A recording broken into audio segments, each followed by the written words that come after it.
Discuss किया था the introductory part two cost accounting. आज की वीडियो भी हमारी उसी वीडियो के कंटिन्यूएशन में है। In the previous video I discussed the various types of cost जो कोई भी एक कंसर्न इनकर करती है या कॉस्ट अकाउंटिंग जिनको डिवाइड करती है, मटेरियल, लेबर, एक्सपेंसेस।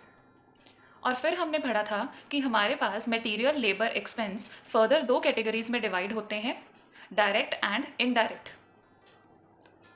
और हमने उसको कंक्लूड किया था कि कोई भी इनडायरेक्ट एक्सपेंस है वो एंड में ओवरहेड्स में कन्वर्ट हो जाता है। दैट मीन्स जो हमारा मटेरियल है उसका indirect expense, indirect material, indirect labour, indirect expenses, ये तीनों मिलकर एक टर्म बनाते हैं जिनको हम कहते हैं ओवरहेड्स। और आज का हमारा लेक्चर भी ओवरहेड्स के मीनिंग के ऊपर है, because with the next video we are going to start the next chapter, cost sheet. और कॉस्ट शीट में आपकी जो फर्स्ट वीडियो है और जो सेकंड वीडियो के हम आज कंपोनेंट स्टडी करेंगे, दोज आर वेरी इंपॉर्टेंट। आपको हर एक टॉपिक का मीनिंग क्लियर होना चाहिए, तभी जाकर आप कॉस्ट शीट में एक एक एक्सपेंस को कैटेगराइज कर पाओगे कि वो किसका पार्ट है। और फिर हम इस वीडियो के एंड में एक टॉपिक पढ़ेंगे, प्रिंसिपल्स ऑफ कॉस्ट अकाउंटिंग, जिसके बेसिस पर हम आगे वाले सारे चैप्टर्स को सॉल्व करेंगे। जैसे हमने फाइनेंशियल अकाउंटिंग के प्रिंसिपल्स को किया था, वैसे ही हमारे कॉस्ट अकाउंटिंग के भी प्रिंसिपल्स होते हैं। So let's move forward with our main topic. Indirect material, labour and expense जब भी ऐड होता है तो वो हमें एक टर्म क्रिएट करके देता है, ओवरहेड्स। अब ओवरहेड्स तो हमारे बन गए, मतलब हमारे इनडायरेक्ट एक्सपेंसेस का तो हमारे पास एक टोटल स्टॉक आ गया। अब हमारे जो कॉस्ट अकाउंटेंट्स होते हैं, जिन्होंने इसमें प्रोफेशनलिज्म गेन किया होता है in the field of cost accounting, वो क्या करते हैं, जो भी हमारे इनडायरेक्ट एक्सपेंसेस हैं उनको डिफरेंट पार्ट्स में डिवाइड करते हैं। मेनली जो हमें कॉस्ट अकाउंटिंग देती है वो तीन तरह के ओवरहेड्स में कैटेगराइजेशन प्रोवाइड करवाती है। एक आपका हो गया फैक्ट्री ओवरहेड्स, एक हो गया ऑफिस ओवरहेड्स, और एक हो गया हमारा last selling and distribution overheads. अब कंपनी टू कंपनी वेरी करेगा, कुछ इसको और भी फर्दर कैटेगरीज में डिवाइड करते हैं, बट जो नॉर्मल कोर्स ऑफ बिजनेस है, जो normal on an average basis हर एक के ऊपर अप्लाई होता है, वो ये है कि एक तो फैक्ट्री ओवरहेड्स होंगे, एक ऑफिस ओवरहेड्स होंगे और एक सेलिंग एंड डिस्ट्रीब्यूशन ओवरहेड्स होंगे। टोटल ओवरहेड्स में से कोई भी ओवरहेड इसमें लाई करेगा। अब आता है इनका मीनिंग, कि हर एक का स्पेसिफिक मीनिंग क्या है और हम कैसे कैटेगराइज करें कि वो कौन सा ओवरहेड है। सबसे पहले let's move forward to the factory overhead. Factory overhead में वो सारे के सारे इनडायरेक्ट खर्चे आएंगे जो आपके या तो फैक्ट्री में हो रहे हैं या फिर आपके मेन वर्क के साथ रिलेटेड हैं रिगार्डिंग प्रोडक्शन और service generation. The main work place और द फैक्ट्री, मैं यहाँ पर वर्क प्लेस लिख देती हूँ फॉर बेटर अंडरस्टैंडिंग। जैसे अब हमें पता है कोई भी एक कंसर्न होगा, कंसर्न का जो प्रोडक्शन का पार्ट है वो उसकी फैक्ट्री में होता है, तो फैक्ट्री के रिगार्डिंग जो भी इनडायरेक्ट एक्सपेंस है वो आपका जाएगा फैक्ट्री ओवरहेड्स में। चाहे वो लेबर का खर्चा हो, इनडायरेक्ट लेबर का खर्चा हो, चाहे वो इनडायरेक्ट एक्सपेंस का खर्चा हो, चाहे वो इनडायरेक्ट मटेरियल का खर्चा हो, हमने उन तीनों को समराइज करके सिर्फ और सिर्फ फैक्ट्री वाला हिस्सा निकाल लेना है।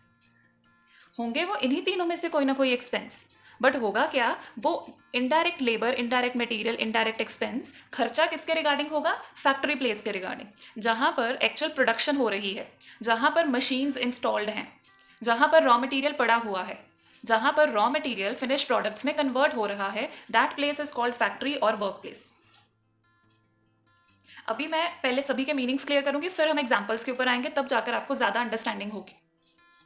अब आते हैं ऑफिस ओवरहेड्स के ऊपर। ऑफिस ओवरहेड्स आपके किसके साथ रिलेटेड होंगे, they are related to the office expense, और you can say they are related to the administration.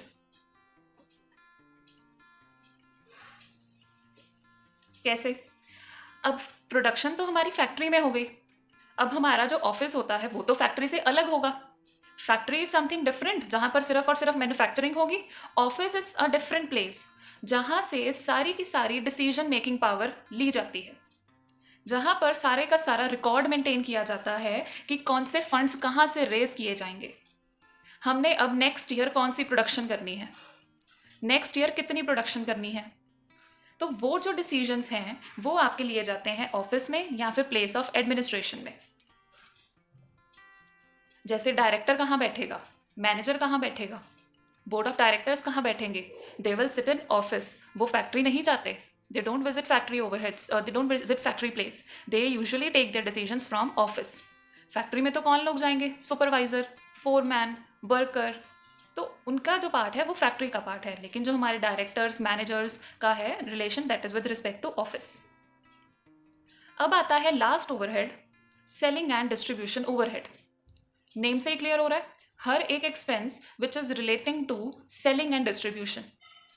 मतलब फैक्ट्री में तो प्रोडक्शन हो गई, यहाँ पर डिसीजन मेकिंग पावर हो गई, यहाँ पर अब चीज़ों को बेचने के लिए जो एक्सपेंस होता है वो आपका सेलिंग एंड डिस्ट्रीब्यूशन में आ जाएगा. कोई भी expense which you do it for sale purpose, sales के लिए कोई भी एक्सपेंस. अब सेल का मतलब ये नहीं कि सिर्फ और सिर्फ sale, distribution is associated with sale, advertisement is associated with sale, तो उनका खर्चा भी आपका यहाँ पर ही आएगा. अब कंफ्यूजन है माइंड में कि ये कैसे कैटेगराइज करें. सिंपल एग्जांपल से आपको अभी मैं क्लियर करूंगी कि तीनों के तीनों केसेस में कैसे आएगा. हमारे पास एक एक्सपेंस होता है लेबर को सैलरी पे करने का. हमने ये प्रीवियस वीडियो में भी किया था कि हमने सैलरी पे करनी है. अगर तो आप सैलरी पे कर रहे हो किसी फोरमैन को, किसी वर्कर को, वो वर्कर जिसने प्रोडक्शन का काम किया है, तो वो किसका पार्ट है, फैक्ट्री ओवरहेड का. अगर आप सैलरी पे कर रहे हो किसी ऑफिस के रिगार्डिंग, जैसे मैं यहां पर क्लैरिफाई करती हूं, डायरेक्टर की सैलरी, मैनेजर की सैलरी, तो वो किसका पार्ट है, ऑफिस ओवरहेड्स का पार्ट है. अगर मैं सैलरी पे करूंगी किसी सेल्समैन को, वो किसका पार्ट है, सेलिंग एंड डिस्ट्रीब्यूशन का पार्ट है. मतलब है वो सैलरी, है वो वेजेस, है वो सैलरी, वेजेस तो चलो डायरेक्ट हो गया, सैलरी हमारी इनडायरेक्ट होती है वो सैलरी, बट सेम सैलरी के डिफरेंट कंपोनेंट्स हैं. अगर तो आप सैलरी पे कर रहे हो किसी फोरमैन को, किसी वर्कर को, वो आएगा आपका फैक्ट्री में. अगर आप सैलरी पे कर रहे हो किसी ऑफिस में पर्सन को, जैसे हमारे रिसेप्शन पे कुछ लोग बैठे होते हैं, तो अगर आप रिसेप्शन में जो स्टाफ बैठा है उसको सैलरी पे करोगे, वो किसका पार्ट है, ऑफिस ओवरहेड्स का.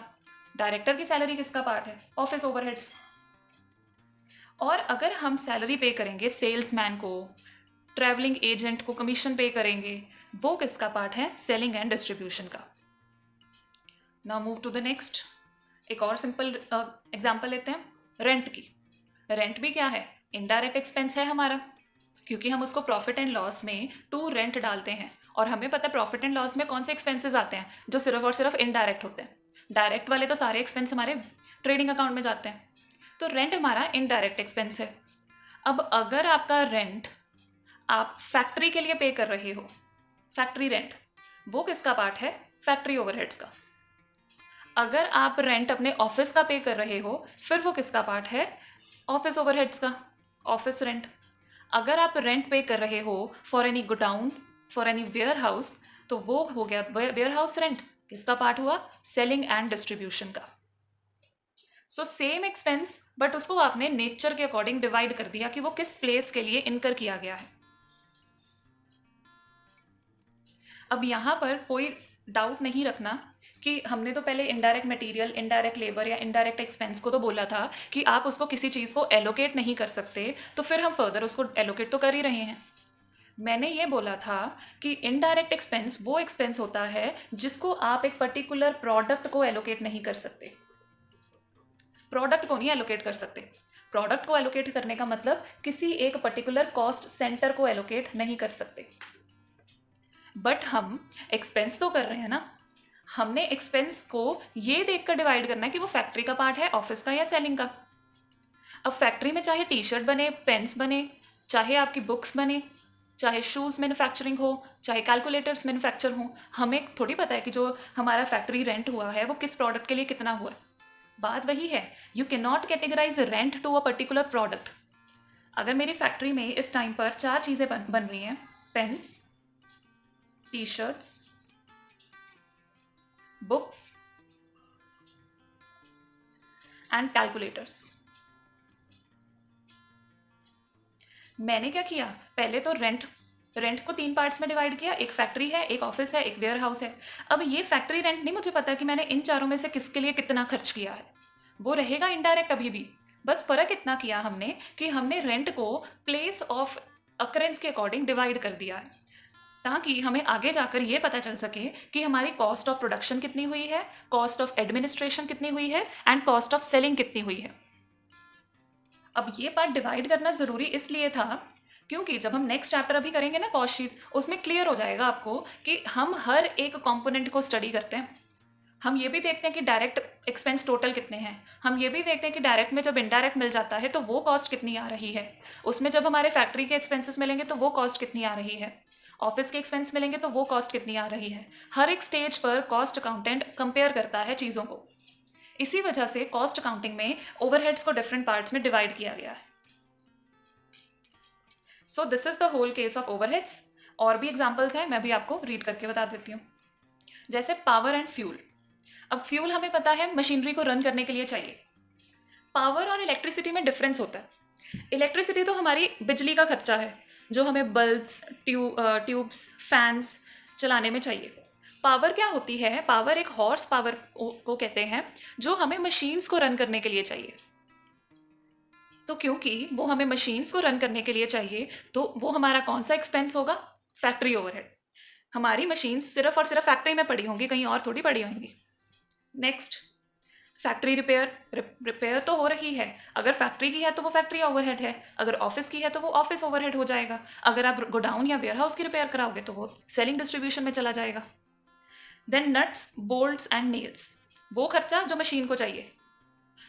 देन ऑडिट फीस अगर लगा लो, ऑडिटिंग कौन करता है? ऑडिटर।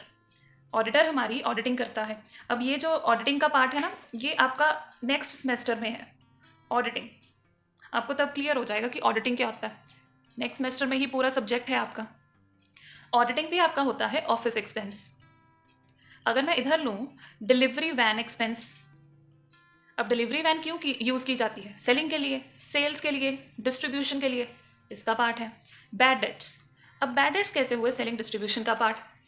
बैड डेट्स हमारे वो एक्सपेंसेस हैं जो हम डेटर से कभी भी पैसा रिकवर नहीं कर सकते। डेटर कौन होता है? हमारा कस्टमर ही होता है जिससे हमने पैसा लेना है, जिसको हम प्रोडक्ट पहले ही दे चुके हैं। तो जब हमने प्रोडक्ट दिया होगा तो हमने सेल्स की होंगी, सेल कर दी, बट अभी वो कैश सेल नहीं है। सेल कर दी बट वो क्रेडिट सेल है, कैश सेल नहीं है। क्रेडिट सेल में जो भी डेटर्स थे उन्होंने पैसा देने से मना कर दिया। एक्सपेंस किसके रिगार्डिंग हुआ? सेल्स के रिगार्डिंग, तो उसी के ओवरहेड्स के अंडर आएगा। So this was all about overheads. Now move to the next important topic, क्योंकि यहाँ तक हमारे बेसिक मीनिंग्स कंप्लीट हो चुके हैं जिनको आपको जानना ज़रूरी था। अब हमारे पास जो नेक्स्ट टॉपिक है वो है प्रिंसिपल्स ऑफ कॉस्ट अकाउंटिंग। आपने पढ़ा होगा जब हमने +1 में या +2 में कुछ प्रिंसिपल्स पढ़े थे। प्रूडेंस का प्रिंसिपल, देन कॉन्सेप्ट्स पढ़े थे जैसे going concern concept, materialistic concept, going entity concept. जो ये सारे के सारे प्रिंसिपल्स थे ये किसके ऊपर वैलिड थे? फाइनेंशियल अकाउंटिंग के ऊपर। फाइनेंशियल अकाउंटिंग आप अपने फर्स्ट ईयर में करके आए हो, +1 +2 में भी हमने काफ़ी डिटेल में किया है। बट जो कॉस्ट अकाउंटिंग है उसके लिए अलग प्रिंसिपल्स है, not the same as financial accounting. पूरे के पूरे तो बिल्कुल सेम नहीं है, कहीं ना कहीं कोई ना कोई चेंज है। अब हमें पता है प्रिंसिपल्स के ऊपर तो सारी अकाउंटिंग टिकी हुई है, तो प्रिंसिपल्स को स्टडी करना बहुत ज़रूरी है। एग्जाम्पल लेते हैं। यहाँ पर हम फाइनेंशियल अकाउंटिंग में कहते हैं कि क्लोजिंग स्टॉक को हम किस रेट पर वैल्यू करेंगे? कॉस्ट और market price which ever is lower. यही हमारी नॉर्मल थ्योरी रहती है कि हम उसको कॉस्ट या मार्केट प्राइस जो भी कम रेट होगा उसके ऊपर रिकॉर्ड कर देते हैं इन are final accounts. But cost accounting ऐसा कुछ नहीं कहती, क्योंकि कॉस्ट अकाउंटिंग का अलग प्रिंसिपल है। तो अब हम वही प्रिंसिपल्स को डिटेल में पढ़ेंगे कि what are those principles. So these are the fundamental principles of cost accounting, 6 in number. Let's start with the first one. A cost should be related to its cause. मतलब आपने cost को record तो करना है but तभी जब उसका कोई ना कोई कॉज है। अब इसका सबसे बेस्ट एग्जाम्पल है जो अभी हमने टॉपिक कंप्लीट किया है, ओवरहेड्स का। हम क्या कर रहे हैं? जिस जगह पर उसका कॉज हुआ है, उस कॉज ने इनकर किया है अपने आप को, हम उसको उसी की जगह पर रिकॉर्ड कर रहे हैं। फैक्ट्री ओवरहेड्स मतलब जो फैक्ट्री का खर्चा है, मतलब फैक्ट्री के लिए हुआ कॉस्ट, तो हमने रिकॉर्ड भी उसको कहाँ किया? उसके फैक्ट्री प्लेस पर, फैक्ट्री ओवरहेड्स पर। सेलिंग का खर्चा हुआ तो उसको रिकॉर्ड कहाँ किया? सेलिंग एक्सपेंसेस पर। तो एक कॉस्ट जो भी इनकर करोगे आप, उसको उसकी रिस्पेक्टिव प्लेस में हमने पोस्ट करना है। अब यहाँ पर पॉइंट ये आ रहा होगा कि हम करते तो हमेशा ऐसा ही हैं। नो, हम जब भी फाइनल अकाउंट्स प्रिपेयर करते थे, जो हमारी फाइनेंशियल अकाउंटिंग का पार्ट था, तब हम ऐसा परफॉर्म नहीं करते थे। हम क्या करते थे? P&L अकाउंट बनाते थे, सारे के सारे इनडायरेक्ट एक्सपेंसेस को वहाँ पोस्ट कर देते थे। चाहे वो फैक्ट्री का रेंट हो, चाहे ऑफिस का रेंट हो, चाहे ट्रैवलिंग सेल्समैन की सैलरी हो, चाहे डायरेक्टर की सैलरी हो, सब कुछ वहीं पोस्ट कर दिया विदाउट एनी कैटेगराइजेशन। कोई हेड नहीं डालते थे कि ये फैक्ट्री का खर्चा है, ये ऑफिस का खर्चा है, कुछ भी पोस्ट नहीं करते थे। बट कॉस्ट अकाउंटिंग में हमेशा उनको डिफरेंट डिफरेंट हेड्स के अंडर क्लासीफाई किया जाता है। You will come to know in the next video. Cost sheet के ऊपर है, सब कुछ क्लियर हो जाएगा आपको वहाँ पर। Second, a cost should be charge only after it's incurrence. जब कॉस्ट इनकर होगी तभी आपने चार्ज करनी है। मतलब जो आपकी कॉस्ट शीट या कॉस्ट अकाउंटिंग है वो अक्रूवल बेसिस पर नहीं इनकर करती, वो एक्चुअल बेसिस पर इनकर करती है। अगर चार्ज होगी तो आप उसको पोस्ट करोगे, अगर एक्चुअल में वो कॉस्ट इनकर ही नहीं हुई तो आप उसको रिकॉर्ड नहीं करोगे। ये भी हम आगे जाकर बिल्कुल डिटेल में पढ़ेंगे। Next, abnormal cost should be excluded from costing. अब ये बहुत इंपॉर्टेंट पॉइंट है, आपको ये काफ़ी चैप्टर्स में रिपीट होगा। हमारे पास क्या होता है कि दो तरह के लॉसेज होते हैं जो कॉस्ट अकाउंटिंग डिवाइड करती है। एक तो होगा वो लॉस जो होता है नॉर्मल, और एक हमारा लॉस होता है एबनॉर्मल। अब जो नॉर्मल लॉस होता है वो ऐसा लॉस होगा जो किसी भी प्रोडक्ट के नेचर के कारण है। जैसे मैंने क्या किया हुआ है, एक केमिकल मुझे चाहिए प्रोडक्शन में, वो केमिकल का काफ़ी अच्छा स्टॉक मैंने अपने पास मेंटेन करके रखा हुआ है, लेट सपोज 100 लीटर्स। अब वो केमिकल का नेचर ही ऐसा है कि अगर आप उसको 100 लीटर्स को स्टोर करके रखोगे फॉर 10 डेज तो उसमें से 10 लीटर्स इवेपोरेट हो जाएगा। उसका नेचर ही ऐसा है, you can not do anything. अब वो जो आपको 10 लीटर्स का जो लॉस हुआ है वो हो जाएगा आपका नॉर्मल लॉस, एक ऐसा लॉस जो अनअवॉइडेबल है, a loss which is unavoidable, जो प्रोडक्ट के नेचर के कारण है, हम उसमें कुछ भी नहीं कर सकते। अब हमारे पास, मैं सेम एग्जांपल लेती हूँ, 100 लीटर्स का केमिकल पड़ा था, 10 लीटर्स उसमें से नॉर्मल लॉस हो गया, तो बाकी मेरे पास कितना रह गया? 90 लीटर्स। मेरे गोडाउन में आग लग गई और वो 90 लीटर्स का जो केमिकल था वो डिस्ट्रॉय हो गया। ऐसा एक्सपेंस जो फायर, ऐसा लॉस जो फायर, थेफ्ट, एक्सीडेंट के कारण होता है, वो आएगा आपका एबनॉर्मल लॉस। मतलब अगर आप चाहते तो उसको अवॉइड कर सकते थे, आपने एक्स्ट्रा केयर की होती तो अवॉइड हो जाता। उसका नेचर थोड़ी था कि वो ऐसे ही अपने आप को डिस्ट्रॉय कर लेगा, तो वो हो जाएगा आपका एबनॉर्मल लॉस। तो जब भी हमने कॉस्ट अकाउंटिंग करनी है तो आपने एबनॉर्मल लॉस या एबनॉर्मल कॉस्ट को हमेशा एक्सक्लूड करना है कॉस्टिंग में से। नॉर्मल लॉस को कभी भी माइनस नहीं करते हैं, सिर्फ स्टॉक को माइनस करेंगे, अमाउंट को माइनस नहीं करते। बट एबनॉर्मल लॉस के केस में जो भी खर्चा हुआ है उसको भी माइनस करेंगे। अब ये आपको आएगा आगे के सेकेंड और थर्ड चैप्टर का पार्ट है आई थिंक, तब आपको ये क्लियर हो जाएगा। But you need to be aware about each and every principle in advance, तब जाकर आप चीज़ों को रिलेट कर पाओगे कि हमने ये चीज़ पढ़ी थी, उसकी एप्लीकेशन ऐसे होती है। Now next principle, past costs are not charge to future profits. हुआ क्या, 2009 टू 2010 में मैंने एक कॉस्ट इनकर की है ₹10,000 की, इनकर की है, रिकॉर्ड नहीं किया। उसको मैंने 2010-11 में रिकॉर्ड कर लिया, which is a wrong concept. आप जिस भी ईयर में उसका फ़ायदा उठा रहे हो उसी ईयर में आप उसको रिकॉर्ड करोगे, जिस ईयर में वो इनकर हो रही है उसी ईयर में रिकॉर्ड करनी है। ये नॉर्मल पैटर्न रहता है। जिस ईयर में फ़ायदा उठाया मतलब जिस ईयर में वो अक्रू हुई है, जिस ईयर में वो इनकर हुई है, आप उसी साल उसको रिकॉर्ड करोगे।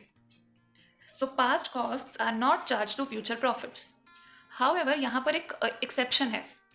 कई बार क्या होता है कि इनकर तो वो इस साल में हुई थी बट हमने उसको रिकॉर्ड नहीं किया क्योंकि उसका जो फ़ायदा था वो हमें आगे वाले किसी ईयर में आना था। जैसे 10-11 में उसका हमें रिटर्न मिलना था या उससे जो भी फेवर हमने लेना था वो 10-11 में लेना था। तो कुछ ना कुछ एक्सेप्शनल केसेस हैं, उन कॉस्ट को हम नेक्स्ट ईयर में रिकॉर्ड करेंगे। बट नॉर्मल पैटर्न पर अगर हम लें तो हमारी जो कॉस्ट होती है वो उसी साल में रिकॉर्ड होगी जिस साल वो इनकर हुई है। एक्सेप्शनल केसेस आर देयर, वो हम डिस्कस करेंगे, बट नॉर्मल वे से आपने उस साल की कॉस्ट को उसी साल में पोस्ट कर देना है। अब यहाँ पर अक्रू होने का मतलब क्या है? कॉस्ट इनकर हुई है। Incur and accrue here both gather the same meaning. Now the next point, the concept of conservatism has no place in cost accounting. अब हमने अभी पॉइंट डिस्कस किया था कि हम फाइनेंशियल अकाउंटिंग में क्या करते हैं कि जो हमारा क्लोजिंग स्टॉक है उसको रिकॉर्ड करते हैं एट मार्केट प्राइस और cost which ever is lower, but हम कॉस्ट अकाउंटिंग में नहीं करेंगे। वो पार्ट हम फाइनेंशियल अकाउंटिंग में करते थे। कॉस्ट अकाउंटिंग में हमने क्या करना है, उसको उसकी एक्चुअल कॉस्ट पर ही रिकॉर्ड करना है।